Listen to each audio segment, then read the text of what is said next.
আওয়ামী লীগের ৭৫তম প্রতিষ্ঠাবার্ষিকী উপলক্ষে সকালে রাজধানীর ধানমন্ডির ৩২ নম্বরে বঙ্গবন্ধু শেখ মুজিবুর রহমানের প্রতিকৃতিতে ফুল দিয়ে শ্রদ্ধা জানিয়েছেন প্রধানমন্ত্রী শেখ হাসিনা।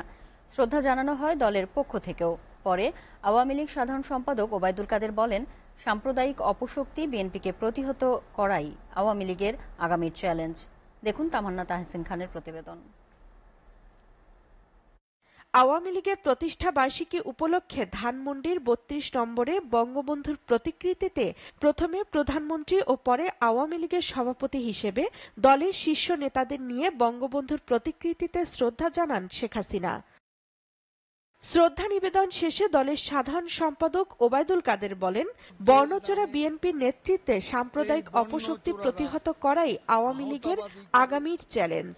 আমাদের আজকে সাম্প্রদায়িক জঙ্গিবাদী শক্তি আমাদের অভিন্ন শত্রু।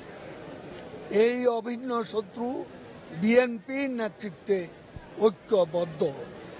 আমাদের আজকে অঙ্গীকার, আমাদের আজকে শপথ, এই অপশক্তিকে পরাজিত করতে হবে। প্রতিষ্ঠা বার্ষিকী উপলক্ষে ছাত্রলীগ, যুবলীগ, মৎস্যলীগ, শ্রমিক লীগ সহ আওয়ামী লীগের সহযোগী সংগঠনের নেতাকর্মীরাও বঙ্গবন্ধুর প্রতিকৃতিতে শ্রদ্ধা জানান। এ সময় স্লোগানে মুখর হয়ে ওঠে পুরো এলাকা। তামান্না তাহসিন খান, এসএ টিভি, ঢাকা।